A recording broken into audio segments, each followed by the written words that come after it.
¿Cómo están, amigas, amigos? Es un gusto estar con ustedes nuevamente, compartiendo este momento de estudio de la palabra de Dios. Bien, tenemos este maravilloso estudio, valga la redundancia, en el cual el profeta Isaías ve claramente el sufrimiento y el rechazo de aquel que era la provisión de Dios para el hombre. Dios envió a su Hijo para que muriera por nuestros pecados.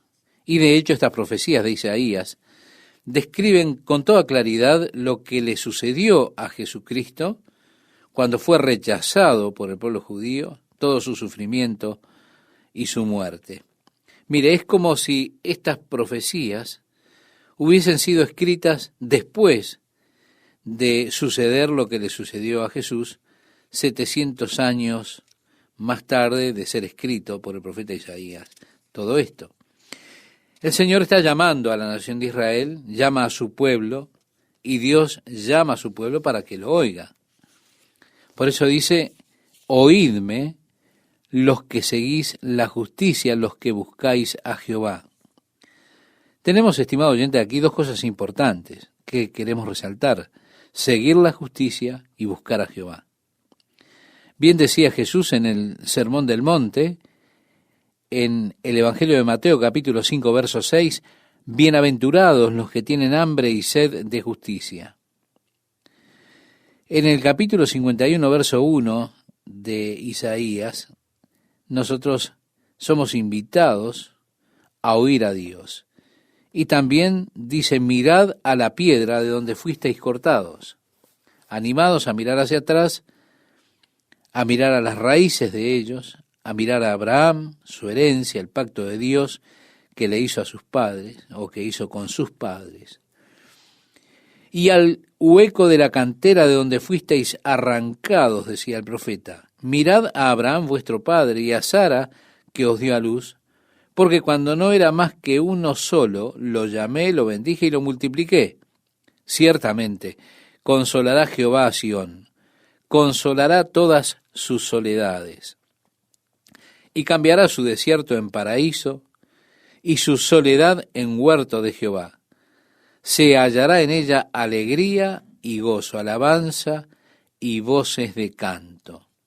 Dios habla de lo que todavía es el día futuro de restauración, día en el cual Dios restaure a esa nación de Israel con toda alegría, en todo su esplendor, con toda bendición.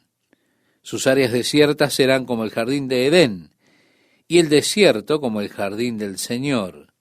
Interesante, es como que nosotros ya podemos ver el comienzo del cumplimiento de esta profecía, cuando vemos las áreas que fueron una vez desiertas, y ahora las podemos ver con hermosas cosechas creciendo en esos lugares. No obstante, aún quedan tiempos dificultosos, problemáticos para la nación de Israel. Estas personas que han soportado tanta tragedia a través de su historia, todavía les restan 7 años en los cuales han de ser probados al extremo. Jeremías llama a estos 7 años los años de conflicto de Jacob. Esos años en los cuales ellos han de ser forzados a huir una vez más de su tierra. Pero esta vez no será por 1 milenio o 2, sino que ellos han de estar fuera de la tierra por unos 3 años y medio, cuando, una vez más, un líder mundial descargue toda su ira contra este pueblo. Ahora, al final de ese período, es cuando Dios ha de restaurar la gloria de la nación, porque ha de venir el Mesías y ha de establecer el reino de Dios sobre la tierra. Ha de gobernar sobre Sión, y en ese período, esta profecía de Isaías ha de cumplirse, precisamente cuando Dios traiga toda una nueva condición a esta tierra, cuando Él ha de restaurar la tierra a su gloria, a su belleza, la belleza que tenía antes de que el hombre pecara contra Dios cayendo, allí como lo relata el libro de Génesis. Hay algunas cosas que son muy interesantes que Isaías profetiza acerca del futuro acerca de la tierra desde un punto de vista puramente físico. Él habla, por ejemplo, de la tierra tambaleándose como un borracho y siendo removida de su lugar. Antes del tiempo del diluvio, que vino como resultado del juicio de Dios sobre la tierra, antes del diluvio, reitero, la tierra tenía en la atmósfera, o por encima de ella, a su alrededor, una capa de agua, que de hecho era un espejo para reflejar la mucha radiación cósmica que tiene un efecto perjudicial para la vida y para las distintas formas de vida sobre la Tierra.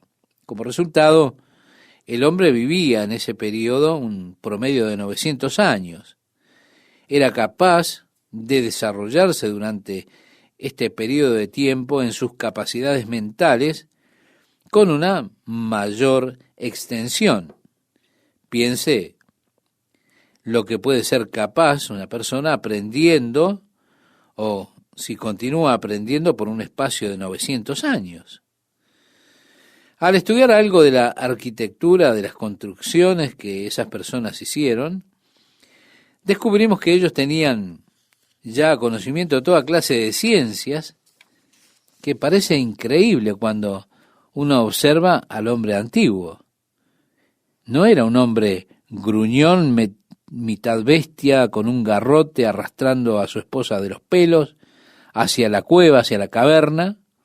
No, el hombre era un ser altamente inteligente, con capacidades maravillosas intelectuales. En esa clase de tierra usted, por supuesto, no tendría en ese tiempo una noche oscura, porque toda esa humedad daba una luz difusa del sol durante la noche. De esa manera usted tenía periodos de crecimiento muchos más largos, y así es que se ha descubierto qué edad tenían los animales antes del diluvio, al mirar algunos de esos animales que fueron atrapados allí en el diluvio, pero que a través de los sedimentos quedaron en ese lugar donde fueron encontrados, y se han encontrado cucarachas que medían 30 centímetros de largo, amigo. Seguramente usted no podría ir tras ella con su zapatilla. Tendría que ir tras ella para matarla con una escopeta. También encontraron helechos de 4 metros de alto. Toda clase de vegetación tropical en el Polo Norte. Es que toda la tierra era sin dudas exuberante, hermosa, un lugar realmente glorioso. Pues Dios la ha de restaurar a ese estado. Él habla de esto aquí. Los lugares desperdiciados, los desiertos, han de ser como el Edén, como el jardín del Señor. Se hallarán allí alegría y gozo, agradecimiento, esa voz de la melodía. ¡Qué maravilla será! Nuevamente Dios, como Él comenzó en el versículo 1, llama a las personas a que escuchen. Estad atentos a mí, pueblo mío, y oídme, nación mía, porque de mí saldrá la ley y mi justicia para luz de los pueblos. El Señor vendrá, Él se sentará en juicio y la ley saldrá de Él cuando Jesucristo venga a reinar en justicia. Cercana está mi justicia, ha salido mi salvación, dice el versículo 5, y mis brazos juzgarán a los pueblos. A mí esperarán los de la costa, y en mi brazo ponen su esperanza. Sí, habla de la confianza universal en el Señor. Alzad a los cielos vuestros ojos, y mirad abajo a la tierra, porque los cielos serán deshechos como humo, y la tierra se envejecerá como ropa de vestir, y de la misma manera perecerán sus moradores. Pero mi salvación será para siempre, mi justicia no perecerá. Sí, es cierto, así se expresa, los cielos desaparecerán. El apóstol Pedro describe esto en su segunda carta, en el capítulo 2. Jesús mismo dijo en el Evangelio de Mateo, capítulo 24, versículo 35, los cielos y la tierra pasarán, mas mi palabra no pasará. Es interesante que la Tierra se está envejeciendo.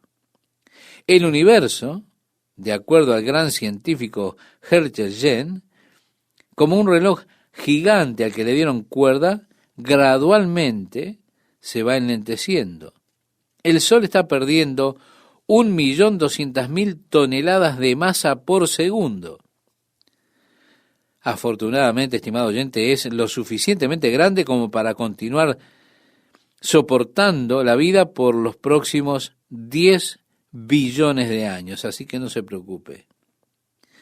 Usted no tiene que desvelarse por la noche preocupándose en el hecho de que el sol se está quemando gradualmente, no.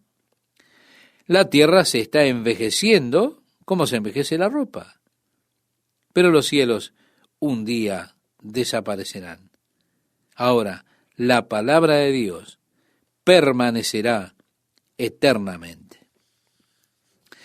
En ese momento, Dios ha de crear, cuando eso ocurra, cuando los cielos pasen, desaparezcan, Dios creará cielos nuevos y tierra nueva en los cuales mora la justicia, al decir, reitero, del apóstol Pedro en su segunda carta, en el capítulo 3, versículo 13.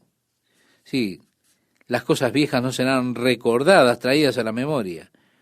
Todo ese nuevo orden que Dios ha de crear para nosotros, un orden que no ha de conocer el caos, el deterioro, el pecado o la rebelión, sino que será solo el glorioso reino de Dios y todo en el universo sometido a ese reino. El versículo 7 de Isaías 51 continúa diciéndonos, oídme. Es el tercer llamado de Dios para que este pueblo escuche. Oídme los que conocéis justicia, pueblo en cuyo corazón está mi ley. No temáis afrenta de hombre ni desmayéis por sus ultrajes, porque como a vestidura los comerá polilla, como a lana lo comerá gusano, pero mi justicia permanecerá perpetuamente y mi salvación por siglos de siglos. Y así, para los justos, permaneciendo para siempre, ese es el resultado, es la promesa de Dios. Porque el malvado que le reproche o le insulte ha de ser destruido. Como a vestidura lo comerá polilla y como a lana los comerá gusano. Jesús está describiendo en el Evangelio de Marcos, capítulo 9, verso 44, las condiciones de la gehenna, cuando dice, donde el gusano de ellos nunca muere y el fuego nunca se apaga. El gusano de ellos no muere. El malvado será lanzado en el infierno, todos aquellos que se apartan de Dios. Pero el justo permanecerá para siempre. Estarán por siempre y siempre. En el versículo 9 ahora nos dice el profeta Isaías, despiértate, despiértate, vístete de poder, oh brazo de Jehová. Esta es la respuesta de las personas a Dios. Dios 3 veces los está llamando para que lo escuchen. Ahora ellos dicen, despiértate, despiértate, vístete de poder, oh brazo de Jehová. Es que hay tiempos en que nos parece a nosotros que Dios está dormido. ¿Cómo puede Dios ser tan paciente con las blasfemias del hombre? ¿Cómo es que Dios puede soportar tanta maldad? ¿Por qué permite Dios que los malvados prosperen? ¿Por qué no los elimina inmediatamente? Qué problema, ¿verdad? Créame, eso a mí me molesta. Le digo, si yo fuera Dios, los eliminaría tan rápido que andarían las cabezas de ellos rodando por ahí. Toma esto, pequeña rata. ¿Quieres seguir por ese camino? Muy bien, aquí tienes tu merecido, ¿se da cuenta? Pero Dios es paciente, es tan paciente. Él permite que las personas subsistan, sigan, lo blasfeman, se burlan de Él, lo ridiculizan. Es como que parece que Dios está durmiendo, que ni siquiera se entera.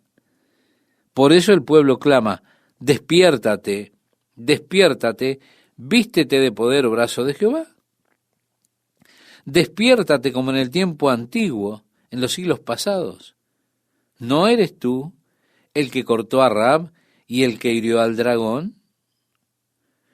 Estimado oyente, Rahab es una referencia poética aquí a Egipto. Él lo utiliza también en el capítulo 13, en el versículo 7. Es una referencia poética a Egipto. Despiértate, Dios, despiértate. Tú eres el Dios que se mostró a sí mismo tan poderoso en nuestra historia, especialmente en la liberación del pueblo allá en Egipto. Y así dice, ¿no eres tú el que secó el mar, las aguas del gran abismo, el que transformó en camino las profundidades del mar para que pasaran los redimidos? Así que aquí tenemos la referencia a la apertura que hizo Dios del mar Rojo para que fuese hecho allí un camino para que el pueblo de Dios pudiera pasar a pie seco. Mire, yo tengo muy poca paciencia con aquellos hombres que se califican a sí mismos como altos críticos. Ellos intentan hablar acerca del mar de Cañas, allí en el Mar Rojo, un lugar que tiene solamente 30 centímetros de profundidad, y dicen que fue por allí, por el lugar que los hijos de Israel atravesaron. Que muchas veces cuando sopla un viento fuerte por un periodo largo de tiempo, fuerza a que las aguas se retiren de esa área por donde ellos presumen que los hijos de Israel atravesaron. Pero en realidad, ellos nos dicen que el mar tenía solo unos 30 centímetros en esa área. De esa manera, según ellos, lo que ocurrió no fue realmente un milagro que los hijos de Israel atravesaran por allí. Bueno, en tanto se refiere al pueblo de Israel, fue un milagro maravilloso. Y los carros de los egipcios fueron tragados por el mar, pero no un mar de 30 centímetros de profundidad. Ellos lo miran como un milagro maravilloso, y aquí la referencia es la que hace Isaías, las profundidades del mar. Le llama incluso las aguas del gran abismo. Isaías estaba más cercano en el tiempo, él comprendía el lenguaje mucho mejor que estos altos críticos modernos de la Biblia, que se llaman a sí mismos estudiosos de la Biblia. Yo concuerdo con Isaías mucho más rápido de lo que lo haría con estos hombres de hoy. Porque si de hecho ellos realmente consideran que había un mar de 30 centímetros de profundidad, aún así ellos no pueden sacar este milagro de la historia, porque es un milagro. ¿Cómo fue que Dios pudo ahogar a todo el ejército egipcio en tan solo 30 centímetros de agua? ¿Se da cuenta? Pero si usted trata de plantear esto de esta manera, como lo quieren plantear estos altos críticos, lo único que está haciendo usted es creando otro problema. Dice el profeta, has secado el mar, las aguas del gran abismo. Has hecho en las profundidades del mar, no en 30 centímetros, oyente, un camino para que los redimidos pasen. Los redimidos, por supuesto, eran aquellos que, a través de aquel cordero que fue inmolado en Egipto, fueron rescatados. Ya en el versículo 11 dice Isaías, ciertamente volverán los redimidos de Jehová. Habla del día futuro, cuando Dios habrá de congregar al pueblo, cuando Cristo regrese con gran poder y gloria, Él ha de congregar a los escogidos de los 4 puntos de la tierra. Al ser congregados los judíos de regreso a su tierra, los redimidos del Señor regresarán. Como dice el verso 11, volverán a Sión cantando, y gozo perpetuo habrá sobre sus cabezas. Tendrán gozo y alegría, y el dolor y el gemido huirán. ¡Qué día glorioso será!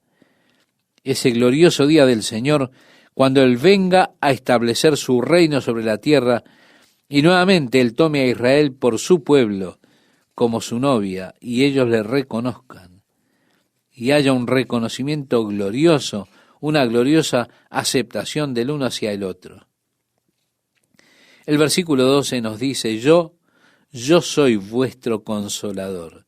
¿Quién eres tú para que tengas temor del hombre que es mortal y del Hijo del hombre que es como heno? Jesús dijo en el Evangelio de Lucas, capítulo 12, versículos 4 y 5, no temáis a los que matan el cuerpo y después nada más pueden hacer, pero os enseñaré a quién debéis temer. Temed a aquel. Si usted lee ese pasaje se encontrará con que habla de aquel que después de haber quitado la vida, de haber matado el cuerpo, tiene poder para enviar el alma a la gehenna, es decir, al infierno. También dice en el libro de Proverbios, capítulo 29, versículo 25, el temor del hombre pondrá lazo, mas el que confía en Jehová será exaltado. Ahora, ¿por qué tiene usted que temer o tener temor del hombre que es mortal o del Hijo del hombre que es como heno?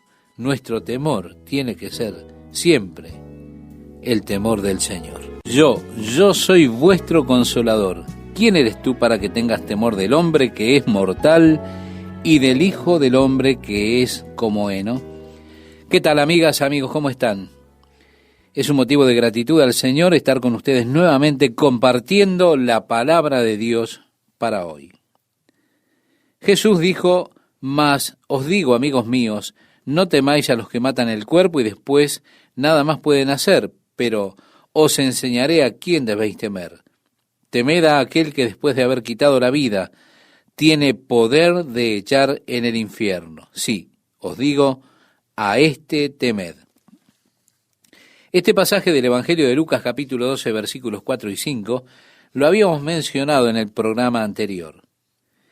La Biblia dice que el temor del hombre pondrá lazo, mas el que confía en Jehová será exaltado.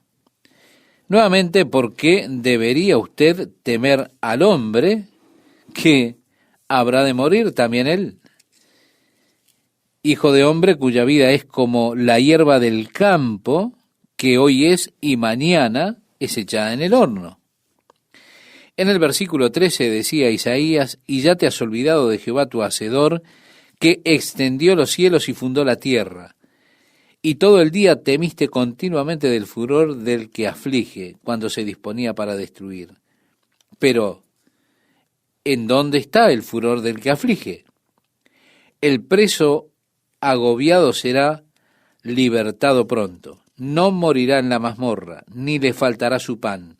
Porque yo, Jehová, que agito el mar y hago rugir sus ondas, soy tu Dios, cuyo nombre es Jehová de los ejércitos. Bien, por un momento ellos clamaron a Dios y le decían, levántate, levántate, revístete de fortaleza, oh brazo del Señor, levántate. Y además decían, ¿no eres tú el Dios que trajo a nuestros padres a través del mar y demás? En el versículo 11, Dios comienza a hablar nuevamente del futuro glorioso cuando regresen los redimidos del Señor, y Dios declara, yo soy Jehová que los consuelo. ¿Por qué deberían temer al hombre? Yo soy el que trajo a sus padres a través del mar, dividió el mar. El Señor de los ejércitos es su nombre. En el verso 16 expresa, y en tu boca he puesto mis palabras, y con la sombra de mi mano te cubrí, extendiendo los cielos, y echando los cimientos de la tierra y diciendo a Sión, pueblo mío eres tú. Sí, Dios declara, oigan, ustedes son mi pueblo. Oh, qué cosa más trágica es que el pueblo lea mal la Biblia y diga que Dios ha terminado con la nación de Israel, que Él ha cortado su relación con ellos para siempre. Oh, Dios no lo permita. Como si dijeran, oigan, no soy el que está durmiendo, ustedes son los que están durmiendo. Es Dios ahora que le dice a ellos, en contraste con lo que ellos habían dicho, despiértate, despiértate. Ahora Dios les dice, en el capítulo 51, versículo 17, despierta, despierta, levántate, oh Jerusalén, que bebiste de la mano de Jehová el cáliz de su ira, porque el cáliz de aturdimiento bebiste hasta los sedimentos. De todos los hijos que dio a luz, no hay quien la guíe ni quien la tome de la mano de todos los hijos que crió. Les está faltando a ellos verdadero liderazgo. Estas dos cosas te han acontecido, asolamiento y quebrantamiento, hambre y espada. ¿Quién se dolerá de ti? ¿Quién te consolará? Así que está hablando del terrible tiempo de tribulación que habrían de atravesar, experimentando desolación, destrucción, hambre y espada. Realmente, parece que nadie está preocupado. Es interesante en el día de hoy cómo todo el mundo parece estar deseoso simplemente de deshacerse de esta gente. Con todo, Dios declara que ellos son su pueblo y que ha de recibirlos nuevamente. Tus hijos desmayaron, estuvieron tendidos en las encrucijadas de todos los caminos, como antílope en la red, llenos de la indignación de Jehová, de la ira del Dios tuyo. Oye pues ahora esto, afligida, ebria y no de vino, así dijo Jehová tu Señor y tu Dios, el cual aboga por su pueblo. He aquí he quitado de tu mano el cáliz de aturdimiento, los sedimentos del cáliz de mi ira, nunca más lo beberás. Es decir, ese día terminará, ya no habrá más tribulación para este pueblo, sino que tendrán esa gloriosa reunión de ellos con su Dios y de Dios con ellos. Y lo pondré en mano de tus angustiadores, que dijeron a tu alma, inclínate y pasaremos por encima de ti, y tú pusiste tu cuerpo como tierra y como camino para que pasaran. Así que Dios habrá de poner su mano contra los que afligieron a su pueblo. Cuando Jesús venga, su primer servicio será juzgar la tierra. Ocurrirá el juicio de las naciones en relación a su trato con los judíos. Él dirá, venid, benditos de mi Padre, heredad del reino preparado para vosotros desde la fundación del mundo. El rey dirá a los que están a su derecha, eso, porque tuve hambre y me diste de comer, tuve sed, me diste de beber y así. Ellos dirán, Señor, ¿cuándo te vimos de esta forma? El Señor les dirá, en cuanto lo hiciste a uno de estos mis hermanos pequeñitos, a mí lo hiciste. Así que el Señor afirma aquí mucho de lo que Jesús declaró en ese Evangelio de Mateo, capítulo 25, versículos 34 al 45, cuando Dios tomará su causa una vez más. Usted dice, ¿por qué Dios fue tan severo con ellos? Parece que ellos han sufrido mucho más que cualquier otra raza. Bueno, esto no es totalmente cierto. Hay otras razas de personas que han sido totalmente aniquiladas. No existen más. Razas que han sido exterminadas por completo. No obstante, la razón de la severidad aquí, el Señor dijo, a quien se haya dado mucho, mucho se le demandará. Esto es también, como dijimos en otra oportunidad, una advertencia para nosotros que hemos recibido mucho de parte de Dios. Así que mucho del entendimiento de los propósitos, de los planes de Dios, lo hemos recibido. Nosotros hemos venido a entender su verdad, a entender su palabra, y junto con ese entendimiento viene una gran responsabilidad inclusiva de caminar conforme al entendimiento que nos ha sido dado. Es decir, vivir en armonía con lo que conocemos. Precisamente en esto fallaron ellos en hacerlo. Dios les dio mucho. Ahora, ¿qué ventaja entonces tienen los judíos? El apóstol Pablo dijo, mucho en todas formas. A ellos le fueron encomendados los oráculos de Dios, los pactos y las promesas de los padres, la ley, los estatutos. Sí, Dios les dio mucho. Y cuanto más Dios les dio, más grande es la responsabilidad que tienen, así como usted, de acuerdo al mucho conocimiento de Dios que tiene, usted tiene responsabilidad mayor por las cosas que ha recibido. Ellos fallaron en cuanto a esa responsabilidad, por lo que Dios los había tratado tan severamente, fue precisamente porque ellos se volvieron en contra de todo ese conocimiento, de todo ese trasfondo, todo lo que Dios les había dado a ellos. Reitero, al que mucho se le da, mucho se le requerirá. Ahora nuevamente Dios clama por ellos y les dice, despierta, despierta. Por supuesto, el pueblo había clamado en el capítulo 52, versículo 1, usted recuerda, clamaba, despierta, despierta, vístete de poder. Y ahora tenemos aquí, despierta, despierta, vístete de poder, oh Sión, vístete tu ropa de hermosura, o tu ropa hermosa, oh Jerusalén. Hay un día que vendrá simplemente, en el cual se dirá, poneos vuestros gloriosos atuendos y estad listos para la gran celebración, oh Jerusalén, ciudad santa, porque nunca más vendrá a ti incircunciso ni inmundo, dice Isaías. Sí, la ciudad será limpiada de toda suciedad. Por supuesto, para mí es extremadamente trágico y triste ver la ciudad de Jerusalén en el día de hoy. Aunque uno tiene siempre una especie de asombro y de maravilla en cuanto a ella, con todo hay tanta prostitución allí en la ciudad antigua, hay tanto acceso para alcanzar las drogas. Usted camina por los comercios y ve esas personas allí que tienen pipas pequeñas con hachís, o ve esas mangueras, usted las huele y piensa, oh Dios, esta es la ciudad santa, la ciudad que tú has escogido por encima de todas las ciudades de la tierra para poner allí tu nombre. Y las cosas que acontecen allí en el día de hoy son una maldición, la ira, la amargura, la contienda, la maldad. Realmente usted anhela el día en que Jerusalén nuevamente sea la ciudad de Dios, la ciudad de justicia, la luz de todo el mundo. Y Dios dice que ese tiempo está llegando.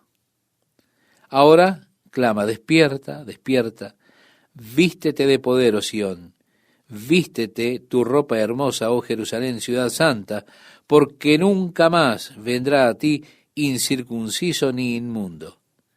Sí, ese es el día cuando el Señor haya retornado y haya establecido su reino en ese lugar. Sacúdete del polvo, levántate y siéntate, Jerusalén, suelta las ataduras de tu cuello, cautiva hija de Sión. Porque así dice Jehová, de balde fuisteis vendido, por tanto sin dinero seréis rescatados. El apóstol Pedro decía que fuimos rescatados no con cosas corruptibles como oro o plata, sino con la sangre preciosa de Cristo, como la de un cordero sin mancha y sin contaminación.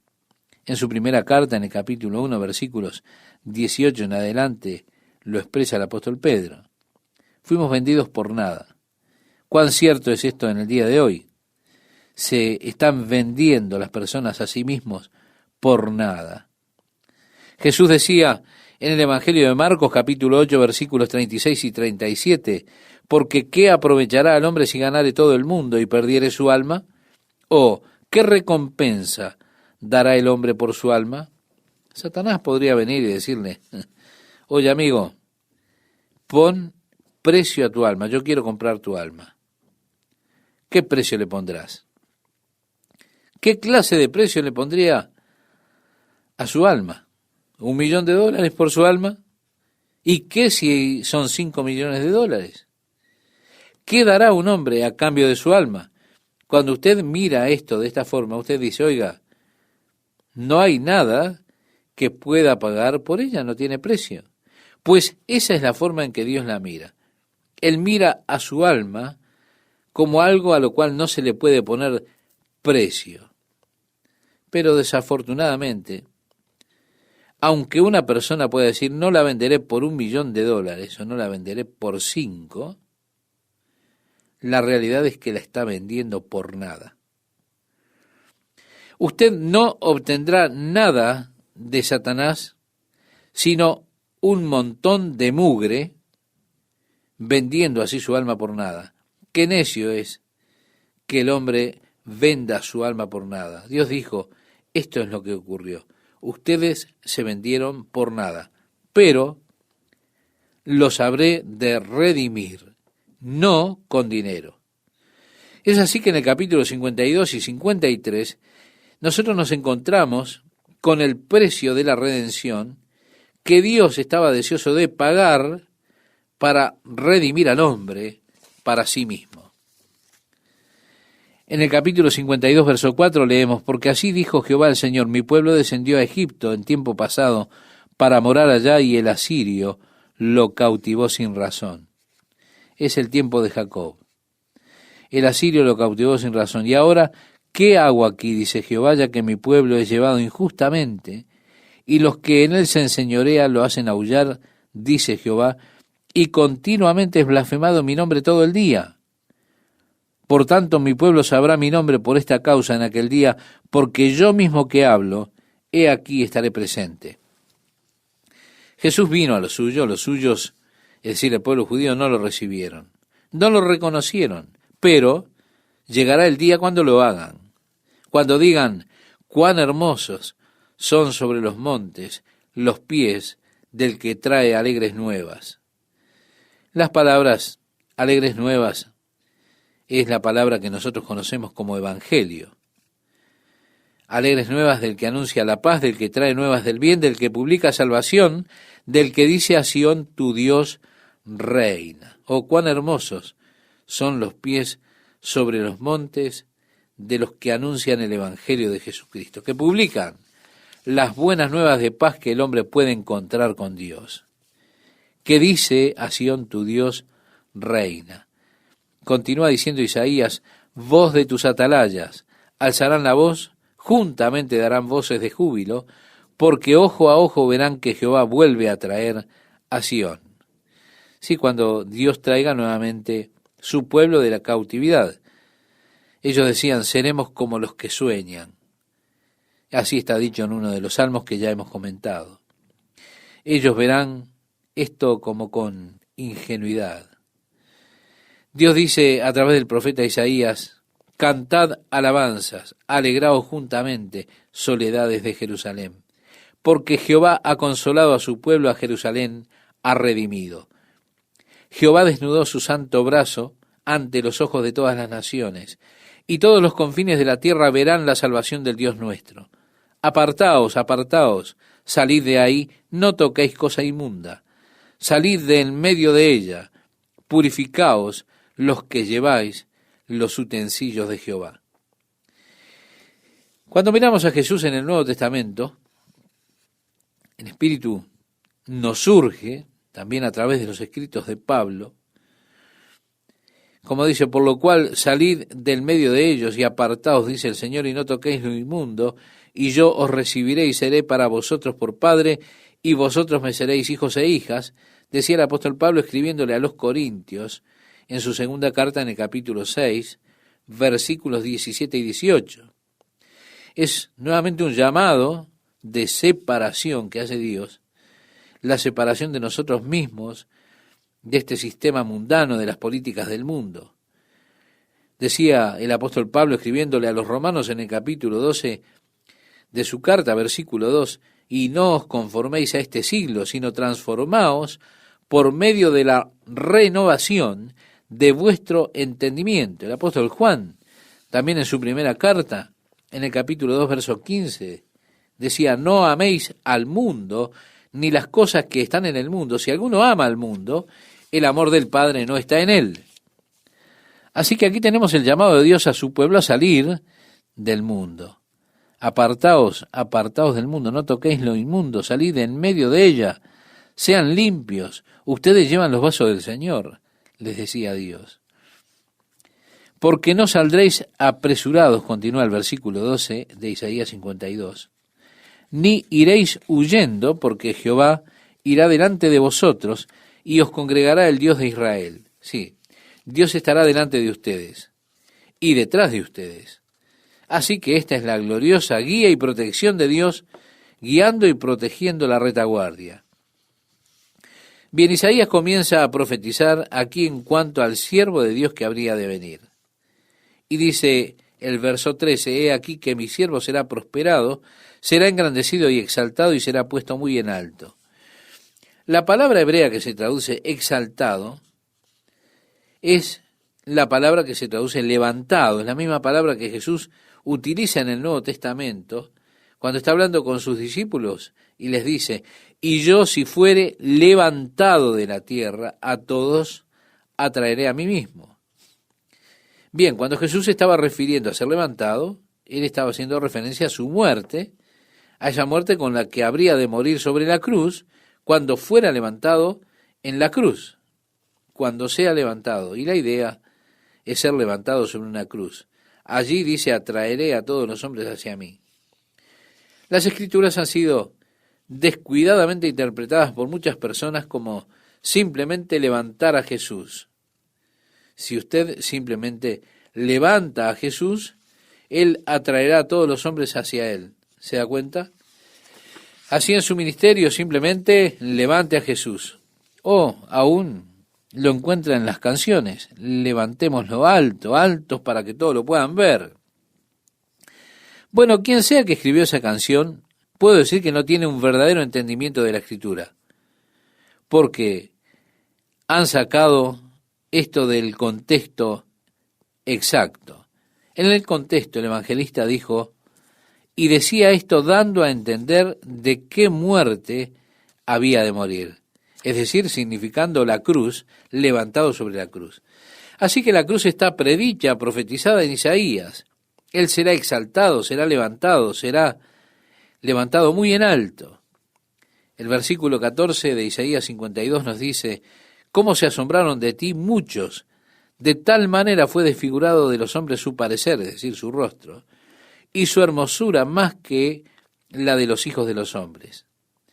En el idioma hebreo se lee más literalmente, su rostro estaba tan estropeado que no podía ser reconocido como un ser humano. Sí, el rostro de Jesús debió haber estado horriblemente desfigurado. Aquí Isaías declara que sería tan impactante.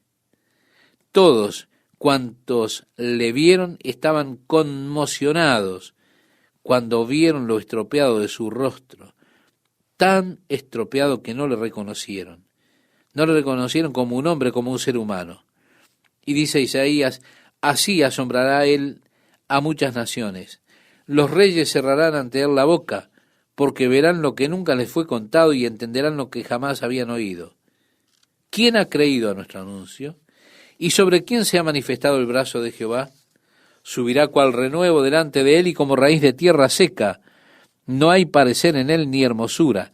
Le veremos, mas sin atractivo para que le deseemos. Estimado oyente, culminamos diciéndole que son interesantes profecías directamente dirigidas, relacionadas a Jesucristo.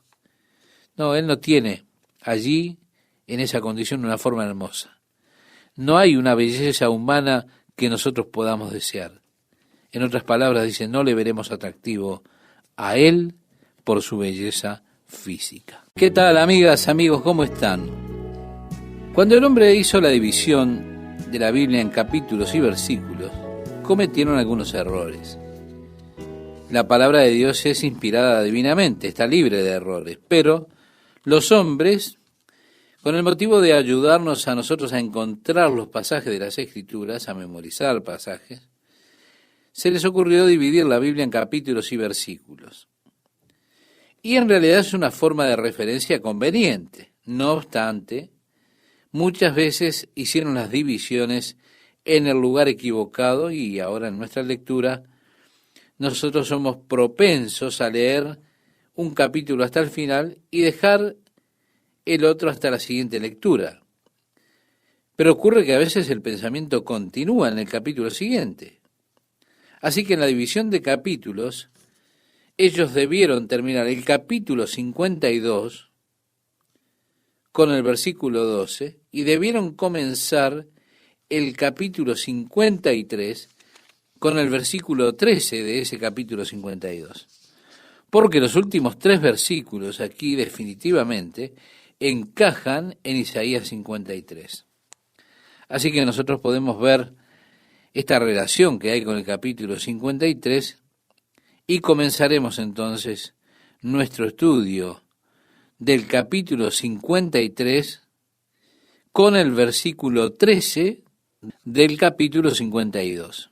Dios habla acerca de su siervo, su Hijo unigénito, el cual, siendo en forma de Dios, no estimó el ser igual a Dios como cosa a que aferrarse, sino que se despojó a sí mismo, tomando forma de siervo, hecho semejante a los hombres, y estando en la condición de hombre, se humilló a sí mismo, haciéndose obediente hasta la muerte y muerte de cruz, como relata el apóstol Pablo a los Filipenses en su carta en el capítulo 2, versos 6 al 8.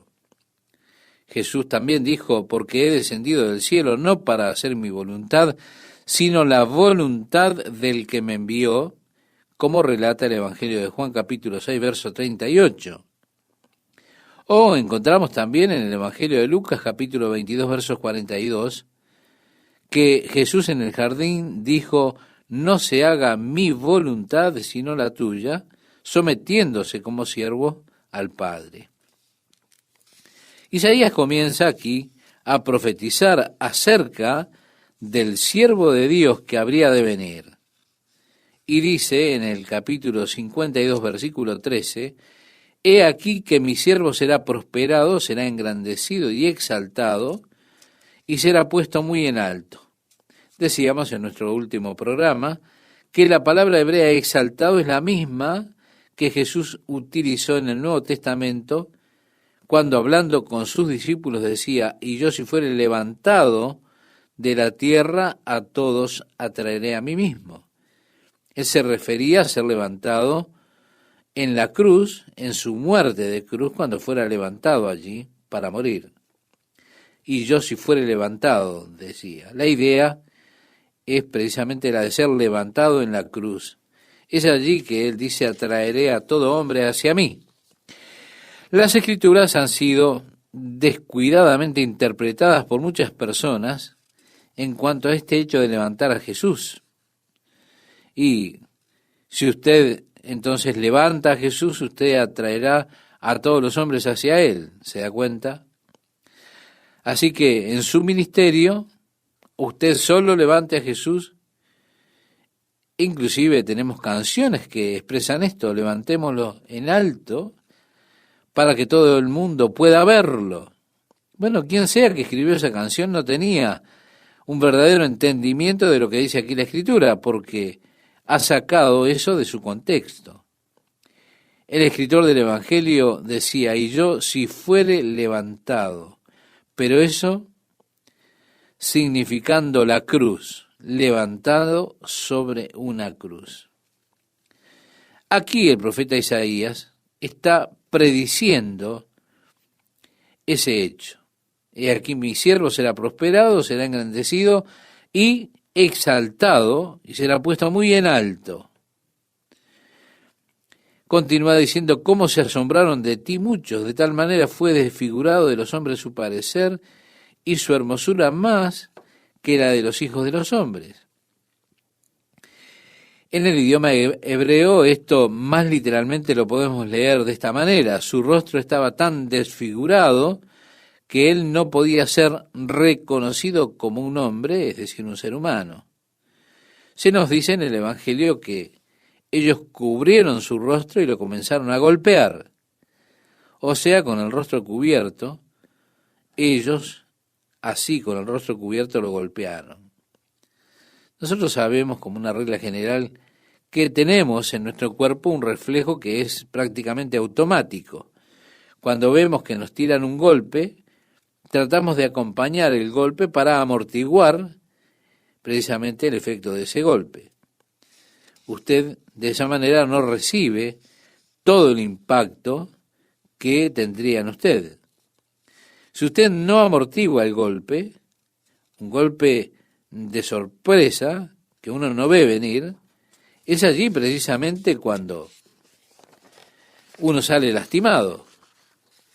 Bueno, los chicos que miran el fútbol, que les gusta, saben acerca de esto. Cuando alguien viene corriendo con el balón y es golpeado por la espalda, realmente está en problemas. Ahora, si él pudiera ver al otro que viene, sus reflejos actuarían y acompañaría el impacto de ese golpe. Quizá da un salto o trata de reaccionar y coordinar con él, de esa manera sería mucho más fácil de asumir el golpe. Pero si usted no ve al otro que viene por la espalda y lo golpea sin que usted tenga la posibilidad de defenderse, allí es donde uno se rompe los huesos. Allí es donde uno queda fuera de juego. Esos golpes por la espalda son los que realmente lo dejan a uno fuera. Bueno, con Jesús, cuando le cubrieron el rostro y comenzaron a golpearle, él no tenía forma de amortiguar el golpe. De esa manera su rostro quedó horriblemente desfigurado. Isaías aquí declara que era realmente impactante. Porque dice, ¿cómo se asombraron de ti muchos? De tal manera fue desfigurado de los hombres su parecer y su hermosura más que la de los hijos de los hombres. Así asombrará él a muchas naciones, continúa diciendo el profeta. Los reyes cerrarán ante él la boca porque verán lo que nunca les fue contado y entenderán lo que jamás habían oído. ¿Quién ha creído a nuestro anuncio? ¿Y sobre quién se ha manifestado el brazo de Jehová? Subirá cual renuevo delante de él y como raíz de tierra seca. No hay parecer en él ni hermosura.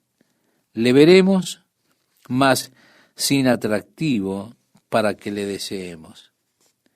Sí, estimados oyentes, son interesantes profecías acerca de Jesucristo. Él no tenía belleza ni hermosura física en esa condición. En otras palabras, nosotros no seríamos atraídos por él por la belleza física. Tantas veces nosotros tenemos en mente un tipo de imagen de cómo es que luciría una persona. Automáticamente hacemos eso a pesar de que no hemos visto a la persona.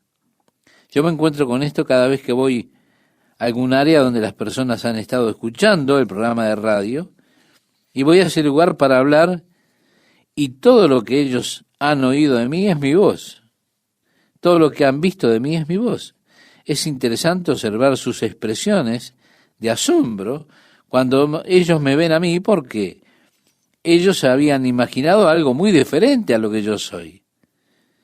Es que siempre nosotros creamos una imagen mental. Es una clase de imagen ambigua. Aún así, es una imagen mental de cómo lucirá la persona que tiene una voz así. Así que tenemos en nuestra mente la imagen mental de cómo luciría Jesús. Nos imaginamos siendo cautivados por la hermosura física de Cristo. Pero, así como muchos se asombraron al observarlo porque realmente no había parecer ni belleza que fuera atractiva cuando le veían, es que no hay belleza física en esa condición que nos plantea la Escritura como para desearle. No será por la forma bella que nosotros seremos atraídos. Yo creo que es mucho mejor el hecho de que no habrá una forma bella por la cual vayamos a ser atraídos. Porque enfrentemos, la mayoría de las personas son feas. Hay muy pocas personas hermosas, realmente hermosas. La mayoría de nosotros estamos en la categoría de es lo que hay. Pero no es realmente nuestra apariencia lo que atrae precisamente a las otras personas. Ahora, si él fuera una de esas personas hermosas, entonces sería más difícil para nosotros identificarnos con él. Pero el hecho de que no hay belleza en su forma, belleza que sea atractiva, que nos lleve a él, significa que cada uno de nosotros también puede identificarse con él, porque es la belleza espiritual, es el amor que nos guía a que nos preocupemos por la forma de lucir. Cuando el apóstol Juan estaba en el cielo, según la visión de Apocalipsis, y vio el rollo en la mano derecha del que estaba sentado sobre el trono, y escuchó al ángel proclamar con gran voz, ¿quién es digno de tomar el rollo y romper el sello? Al ver que nadie era hallado digno ni en el cielo ni en la tierra de tomar el rollo y abrir los sellos, él comenzó a llorar. Y uno de los ancianos le dijo a Juan: no llores. He aquí que el león de la tribu de Judá, la raíz de David, ha vencido para abrir el libro y desatar sus 7 sellos. Y miré y vi que en medio del trono y de los 4 seres vivientes y en medio de los ancianos estaba en pie un cordero como inmolado, que tenía 7 cuernos y 7 ojos, los cuales son los 7 espíritus de Dios enviados por toda la tierra. Recuerda, sin belleza que nosotros deseemos. La primera vista de Juan en cuanto a Cristo en el cielo, él lo ve como un cordero que ha sido sacrificado, no como alguien tremendamente atractivo, robusto, galán, que todos nosotros imaginamos que así sería Jesús, sino que el Señor aún lleva en él las marcas de su sufrimiento por usted. Él tiene esas marcas y las conserva luego de su resurrección. Si usted recuerda en el Evangelio de Juan, en el capítulo 20, el versículo 25, Tomás decía: si no viera en sus manos la señal de los clavos, y metiere mi dedo en el lugar de los clavos, y metiere mi mano en su costado, no creeré. Así que la siguiente vez que Jesús se muestra a sus discípulos, allí estaba Tomás presente. Y Jesús dijo: ok, Tomás, adelante, pon tu dedo en mi mano, coloca tu mano en mi costado. Las marcas aún estaban allí. Y la Biblia dice en Zacarías, capítulo 12, verso 10, y mirarán a mí, a quien traspasaron. Ellos le dijeron: ¿cuál es el significado de la marca en tus manos? Sí, en el futuro aún las tendrá. Son las marcas de su amor por ti, estimado oyente. Así que muchos de los que lo vieron se asombraron. No tenía parecido ni hermosura. Esto quiere decir realmente sin atractivo, deseable o una figura atractiva. Le veremos más sin atractivo para que le deseemos. Ya en el versículo 3 de Isaías 53 nos dice: despreciado y desechado entre los hombres, varón de dolores, experimentado en quebranto. Usted probablemente tenga alguna imagen mental de cómo debía lucir el apóstol Pablo. Yo leo las epístolas y, claro, pienso en él como un gigante espiritual. Leo en uno de los libros apócrifos, uno de los primeros escritos, una descripción del apóstol Pablo, y lo describe como bajito, delgado, casi enano, cerca de 1,5 metros de alto, con una nariz aguileña, ojos que eran rojos, hinchados, constantemente llorosos. Eso es horrible. Y estoy molesto porque no es como yo me lo imaginaba el apóstol Pablo en absoluto. Con todo, sin ver a la persona es posible amarlo con un atractivo individual y no físico. Es interesante que frecuentemente nosotros asociamos el amor con el atractivo físico y no con las personas mismas. Y eso, créame, es trágico. Es precisamente por lo que muchos matrimonios son realmente un desastre, porque se casan las personas con un rostro, pero no con lo que hay detrás del rostro.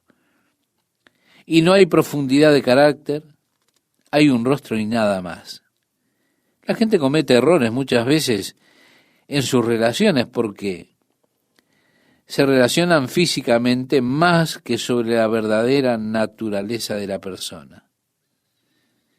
Aquí tenemos en cuanto al siervo de Dios, a Jesucristo, despreciado y desechado entre los hombres, varón de dolores, experimentado en quebrantos.